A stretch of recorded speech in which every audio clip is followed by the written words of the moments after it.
5 top tips for when you're dating to help make your experience a little bit more smoother.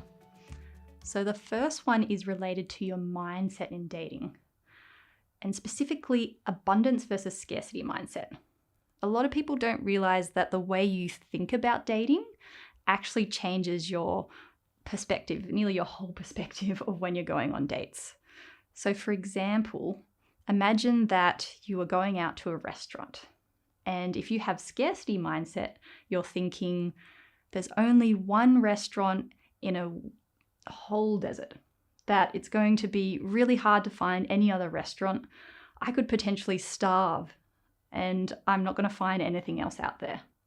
So when you find that one place, you're going to stick at it, even if, I don't know, it's just not my taste, or maybe I got food poisoning. You're still going to go back to that restaurant because you think there's none other out there. Whereas if you have abundance mindset, this is where you have that belief that there's many good restaurants which will be a good match. So I might try a little bit of Thai, I might try a little bit of Japanese, I might think it's actually worthwhile commuting an hour or two to get to the next restaurant because it's worthwhile, there's more out there. And you'll find it easier to have those restaurants where it's not quite your taste because you have that abundance mindset that there's many out there, some will be my taste, some won't, and that's normal and that's okay. And the same happens in dating. If you have that belief that there are many different people who could be a good match, it'll help you actually persist and keep on going. But one question I get asked when I talk about this abundance mindset is, but how do you know when to stop? Should you just keep looking and do you need to find someone who's perfect? And the answer is no. That the first thing you want to do is know your filtering criteria. That is, what are your deal breakers in dating? Do you know that you definitely want someone who has the same country that you live in, or definitely wants kids or doesn't want kids? Do you really value honesty? And you need to make sure that that person is showing up in that way. But if you're finding, there's still some annoyances when I'm dating this person, that's okay, because no relationship is perfect. That actually, if you put time and quality experiences together and respect and communication, then a relationship can grow. It doesn't need to be perfect from the outset. My second tip is related to online dating and using the apps, and really how you do the filtering of those apps, whether you swipe yes or no.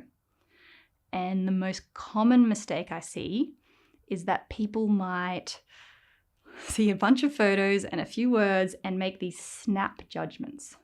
Our brains are biased to stereotype, where we just fill in the blanks of what we think about this person. You might see their profile picture of them smiling in front of a mountain, and you love hiking as a hobby. So you think, great, this person's kind, intelligent, we're going to be a great match. But actually, that's your brain just making that up. You don't know this person yet. And you could also assume that, I don't like the way this person dresses, it's a bit dorky. So you think, no, we're not going to be a good match at all, they won't have any interesting conversation. But again, that's your brain filling in the blanks. So what you want to do is imagine you're fishing and you cast a wide net, and you want to bring the fish out of the water so you can see them more clearly, and then you filter once you can see them. So in dating, you want to use the apps just as a means to get you to an in-person date or video date, and then you'll actually filter through and decide if you like this person or not. So my third tip is, once you've met someone, how do you decide whether there's maybe some red flags that I should not keep dating this person, or are there some green flags? Go ahead, keep dating them. And I find it really helpful to have a checklist, and the best one I've found is from another dating coach called Amber Grubenman, and she calls this the 5 elements. And the idea is, if you have all these 5 elements there, then it's more likely to make a relationship thrive. But if one element is failing, or maybe it's not there, it's actually important to discuss this with the person that you're dating, or maybe you might even end the connection. So what are they? They're friendship. You want to make sure that you can get each other's jokes, that you can have that flowing conversation. Attraction, and we don't need 10 out of 10. So even if you think someone's maybe a 5 out of 6 for you, with 10 being the highest, that you can actually continue to see this person, and if you really get along with them, there's a lot of respect there, over time their attraction can actually grow and it can become higher for you. Respect, this is where you feel like the other person can understand your inner experience. So they acknowledge your emotions and you feel like they care for how you're going. Shared vision, values, these are like the core deal breakers. So it might be, I know that I work really hard and I do lots of jobs and I work maybe 70-hour weeks, and I'm okay with only seeing someone a certain amount of time. You might date someone who actually is like, no, I need to spend every day with someone, and maybe there's a mismatch there. And then the last one is growth mindset. So this is where inevitable conflict arises in a relationship, and if you have growth mindset, you feel like you're on the same team and that you can compromise and figure it out together. If someone has that fixed mindset, they're like, nope, it's my way, your way's wrong, I'm not going to compromise.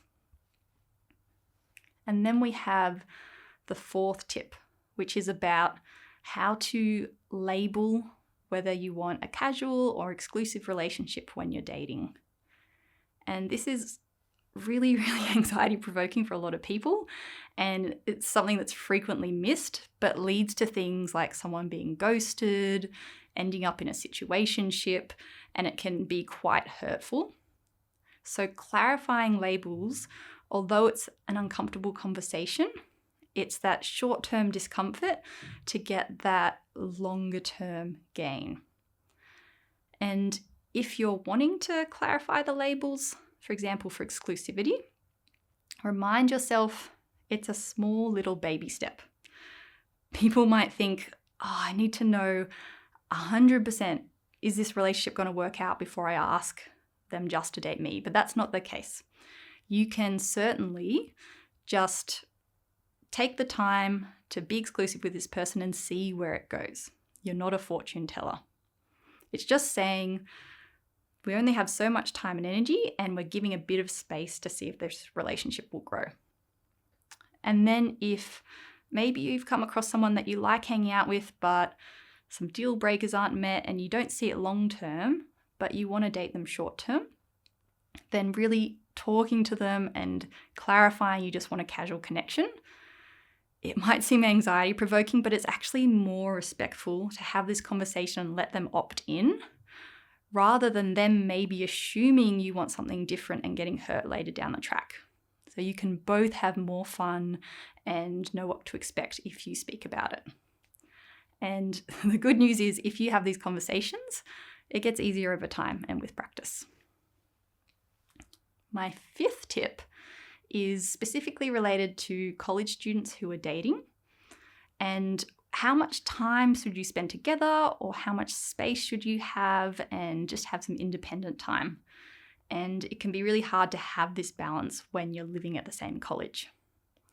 So my tips for this are, make sure that you have balance in your life in general. We don't want to be putting all our eggs in one basket. If you are seeing the person you're dating 90% of the time, and maybe you're neglecting your studies or friends or hobbies, it'll feel amazing when the relationship's going good. But maybe you have a misunderstanding or something like that, and then you're going to really crash and not have those other things in your life to hold you and prop you up. The second tip when you're in college is to listen to your emotions, and these will help you find your sweet spot of how much time to spend with this person.